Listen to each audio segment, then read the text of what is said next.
BJP के कई विधायक और सांसद धर्म के नाम पर जहर घोलकर, धर्म के नाम पर टकराव खड़ा करके देश को कमजोर करने की साजिश करते हैं। घरों में घुस घुस कर लोगों से पूछते हैं तेरा आधार कार्ड कहां पर है। आधार कार्ड नहीं पूछा भारत सरकार ने, सोफिया कुरैशी का आधार कार्ड कहां पर है, व्योमिका सिंह का आधार कार्ड कहां पर है। आधार कार्ड की लड़ाई लड़ रहे हो। अरे उसका दादा फौज में लड़ रहा था, जब आया तब बहुत अच्छी लग रही थी क्योंकि देश के लिए लड़ रही थी सोफिया कुरैशी। व्योमिका सिंह के साथ पहले उसको सोफिया कुरैशी बोल रही थी, फिर क्योंकि हमारा मकसद है देश रहेगा तो हम रहेंगे। मोहम्मद इम्तियाज का आधार कार्ड नहीं पूछा, राफेल उड़ाने वाले अब्दुल का आधार कार्ड नहीं पूछा। यह आधार कार्ड पूछने का वक्त नहीं है, यह धर्म के नाम पर टकराव का वक्त नहीं है, यह तिरंगे के सम्मान का वक्त है। और जब तिरंगे के सम्मान के लिए हिंदू और मुसलमान, सिख और ईसाई जब मिलकर लड़ते हैं ना, तब भारत माता की जय का नारा लगता है।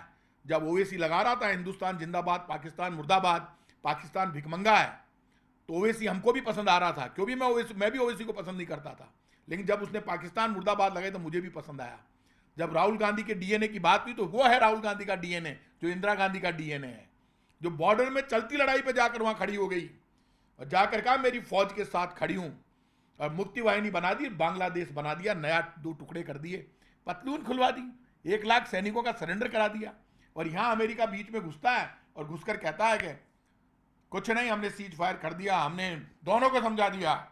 हमारे ऊपर मॉनिटर हो गए भाई साहब। अब ये हमारी डिप्लोमेटिक पॉलिसी है। अरे वोट लेते वक्त हिंदू मुसलमान के नाम पर बंटवारा करके सत्ता हासिल की जा सकती है, लेकिन जब हिंदुस्तान का तिरंगा सबसे ऊपर लहराने की बात आएगी और पाकिस्तान को फतेह करने की बात आएगी, जब किसी और मुल्क से लड़ने की बात आएगी, तब हिंदू मुसलमान के नाम पर बंटवारा करके हम मजबूत नहीं हो सकते। हम हिंदू मुसलमान सिख ईसाई सबके हाथ में तिरंगा देकर लड़ते हैं। और इस युद्ध में सबसे बड़ी विजय हमारी एक हुई है कि धर्म के नाम पर टकराव करने वाले जो लोग थे, आज उनका काला मुंह हो गया। सबने देखा मोहम्मद इम्तियाज कैसे गोली खाता है, सबने देखा सोफिया कुरैशी कैसे लड़ती है, सबने देखा कि अब्दुल राफाल कैसे उड़ाता। वहां व्योमिका सिंह और सोफिया कुरैशी बटकर नहीं लड़ रही थी, हिंदू और मुसलमान की बेटी दोनों मिलकर तिरंगा हाथ में लेकर लड़ रही थी। सावधान हो जाओ, व्हाट्सएप यूनिवर्सिटी पे फिर लोग चलाएंगे, फिर गंदगी फैलाएंगे। मस्जिद से अजान की आवाज आ रही थी, हिंदुस्तान जिंदाबाद की आवाज आ रही थी। मंदिर से आरती की आवाज आ रही थी, फिर हिंदुस्तान जिंदाबाद की आवाज आ रही थी। मंदिर, मस्जिद, गिरजाघर, गुरुद्वारा सब एक हो गए। कुछ नहीं, मेरा देश बचना चाहिए, मेरा देश रहना चाहिए, क्योंकि आफ्टर ऑल किसी भी जाति धर्म क्या होता है, सबसे बड़ा तिरंगा मेरा धर्म है, तिरंगा मेरी शान है। और इस बार हमने ये साबित कर दिया।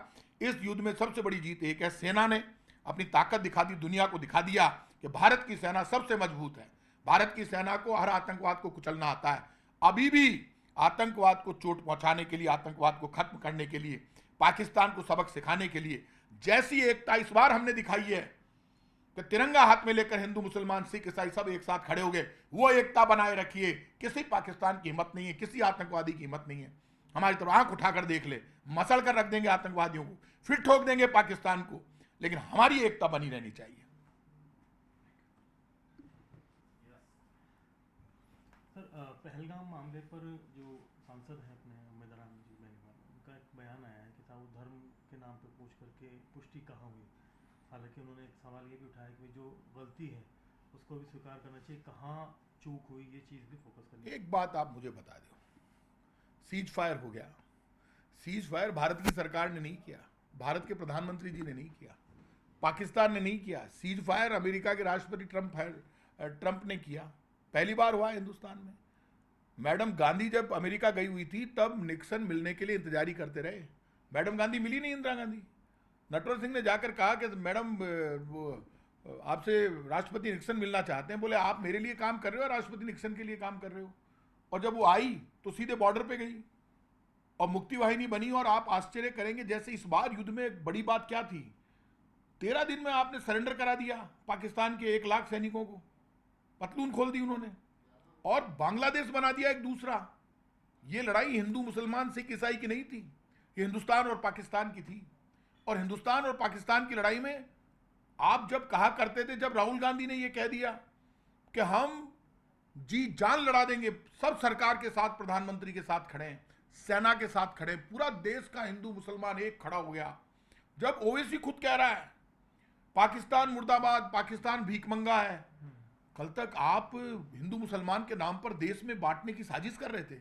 हिंदू मुसलमान के नाम पर हिंदुस्तान में धर्म के नाम पर बंटवारा करने की साजिश किसने की? बीजेपी ने। लेकिन हिंदू मुसलमान, सिख, ईसाई, फारसी, जैन, बौद्ध सबको एक करने की बात किसने कही? राष्ट्र धर्म ने। पूरे देश का, चाहे वो उमर अब्दुल्ला हो, चाहे असदुद्दीन ओवैसी हो, चाहे कांग्रेस हो, चाहे बीजेपी हो, चाहे राहुल गांधी हो, तमाम नेता एक साथ खड़े हो गए। बीजेपी के लोग आज के 25 दिन पहले तक जो सिर्फ धर्म के नाम पर गाली दे रहे थे, बंटवारा कर रहे थे, अचानक उनकी आवाज बंद हो गई।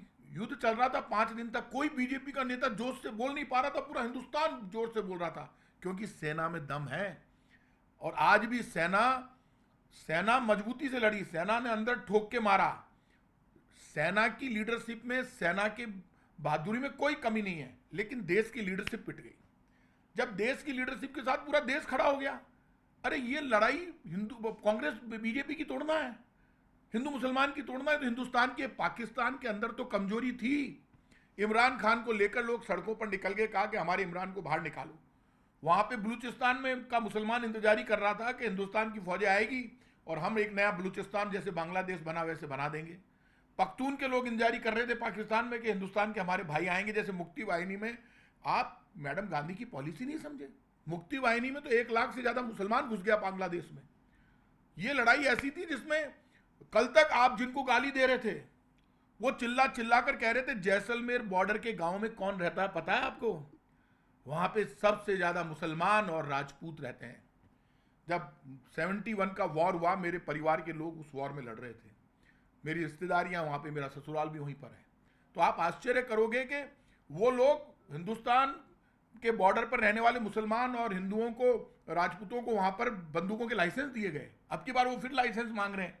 अरे एक एक आदमी लड़ने मरने को तैयार है भारत के राष्ट्र धर्म के लिए, भारत को बचाने के लिए। कोई हिंदू मुसलमान अलग अलग नहीं है। सबसे बड़ी ताकत यह थी कि वहां मुसलमान बटा पड़ा था पाकिस्तान में, यहां मुसलमान और हिंदू एक साथ खड़ा था।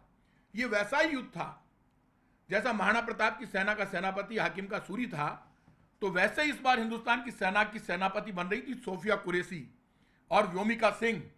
एक मुसलमान बेटी खड़ी थी तो एक हिंदू बेटी खड़ी थी, और एक राफेल उड़ाने वाला अब्दुल, जिसके लिए इंस्टाग्राम पे लोगों ने चलाया कि अब्दुल सिर्फ पंचर नहीं निकालता, राफेल भी उड़ाता है। तो सच को मानना पड़ेगा। इसलिए व्हाट्सएप यूनिवर्सिटी पे गलत गलत लिखने वाले धर्म के नाम पर उनसे सबसे हाथ जोड़कर विनती है, ये वही बीजेपी की सरकार है जो कल तक कहती थी कि एक ही धर्म है सनातन धर्म।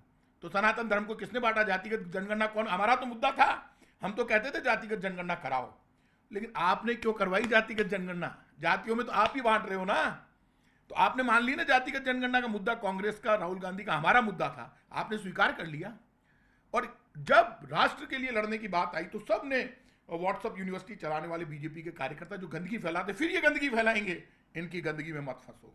ये हिंदू मुसलमान के नाम पर बांटकर बीजेपी के लोग देश को कमजोर करने की साजिश कर रहे हैं। लेकिन जब देश पर हिंदुस्तान पाकिस्तान लड़ रहा था तो अब्दुल राफेल उड़ा रहा था, सोफिया कुरैशी सामने खड़ी थी, तो चाहे राहुल गांधी हो, चाहे वो प्रधानमंत्री नरेंद्र मोदी हो, चाहे वो ओवैसी हो, सब एक साथ खड़े होकर लड़ रहे थे। तो सेना में दम है, लेकिन देश की लीडरशिप को डिप्लोमेटिक पॉलिसी मजबूत करनी पड़ेगी। आपके बीच में कोई बाहर का राष्ट्रपति कह रहा है कि आज से सीज फायर, और आप मान रहे हो। जब यहाँ अमेरिका का बेड़ा आ गया था 71 में, लोग कहते हैं लाहौर तक चली गई थी सेना 71 में, तो वापस क्यों बुला लिया? वहीं रुक जाना चाहिए था। कोई फौजी वहां रुकेगा? बांग्लादेश बना दिया था, अपना काम पूरा हो गया, फौजी वापस आ गए, उनका परिवार नहीं है हिंदुस्तान में। बातें करने वालों, व्हाट्सएप की यूनिवर्सिटी चलाने वालों, 71 की लड़ाई में हमारे भी मरे थे, उनके भी मरे थे, उनके ज्यादा मरे थे। एक भी सैनिक हिंदुस्तान का जेलों में नहीं था। झूठ लिखते हैं व्हाट्सएप यूनिवर्सिटी की। जेलों पर तो कब्जा कर लिया था हिंदुस्तान की फौजों ने 13 दिन में। आप बताइए, कारगिल 95 दिन चला, आप 65 में करीब आप 39 दिन लड़े। अब की बार आप सिर्फ 4 दिन लड़े, लेकिन सेना ने 4 दिन में अपनी पूरी ताकत लगाकर पाकिस्तान के घुटने टिका दिए। जब पाकिस्तान के घुटने सेना ने टिका दिए तब सीज फायर हो गया। तो आपने सीज फायर किया जब आपके साथ पूरा देश खड़ा है, पूरे देश की ताकतें खड़ी है, हिंदू मुसलमान सिख ईसाई फारसी जैन बौद्ध लड़ने और मरने के लिए खड़ा है।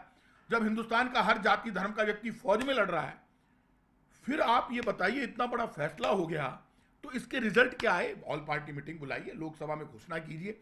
अच्छे अच्छे भाषण देने से कुछ नहीं होगा।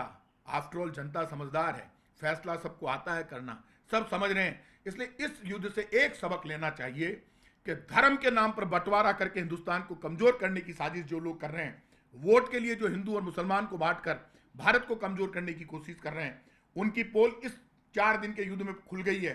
सावधान रहना, जब भी भारत पर संकट होगा, हिंदू और मुसलमान, सिख और ईसाई सब मिलकर लड़ेंगे, मरेंगे, लेकिन तिरंगे को सबसे ऊपर रखेंगे।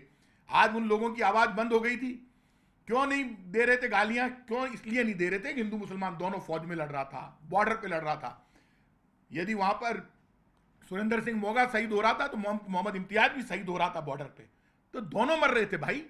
इसलिए सावधान हो जाओ, किसी के कहने से झूठे व्हाट्सएप मत चलाओ। ये वैसा युद्ध था जब महाराणा प्रताप लड़ रहे थे, उनकी सेना का सेनापति हाकिम का सूरी और पीर का पठान था।